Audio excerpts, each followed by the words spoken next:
last but not least is myself.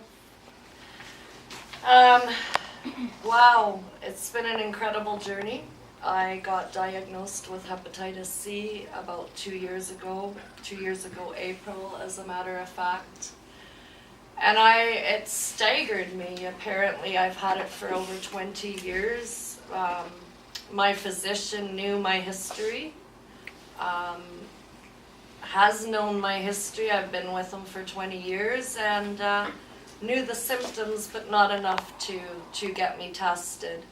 And because I had been a junkie in the past, I think that I may have got it from a needle that I shared once. I was always very careful. It turned out that I had it over 20 years, and I had to ask for all the tests. And I will stress again that when you get a hepatitis C test, you have to specifically ask for a hepatitis C test. They will not do this automatically. And because it was hard to get blood from me, I told him to run me for anything under the sun that he or I had ever heard of, and listed what I knew to run. And thankfully they ran me then. My first fear, when I learned I had this disease, and looking back upon my earlier years, was, holy cow, if I've had this for over 20 years and I had still been using a needle, how many more people would I have infected? And it was not too long ago that I ran into somebody from my past, and his wife had just passed away 2 years ago from hepatitis C. He himself had just come out of the hospital and looked like a walking dead man. I don't even know if he's with us today. And he started bringing up names of people that I used to hang out with in those days. And every single dingle one of them has hepatitis C. And of course, then I started researching, and then I became involved. And it turns out, like the methadone program, for instance, 9 out of 10 people on that program have it, but they don't know. And so they're infecting each other, and it's going back and forth because they don't know. They don't even know to get tested. I had people pass away from hepatitis C that were very close to me, but yet didn't educate myself because, hey, I didn't have it. I barely knew what it was, only that people that I knew had passed away from it. The stigma that's attached is really sad, and I've taken it upon myself. I gave up my career to do it, and I've taken it upon myself and to put myself out there in hopes that other people will too.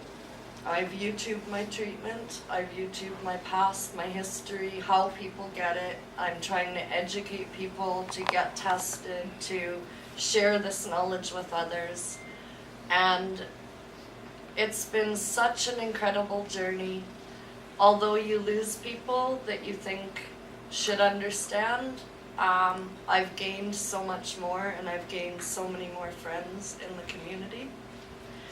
And it's my personal mission to make this huge, and to create global awareness, and to clone people like myself, and have people like us come forward and share our knowledge, because it isn't until you're struck with an illness that you find out more about that illness, that you can share it with other people.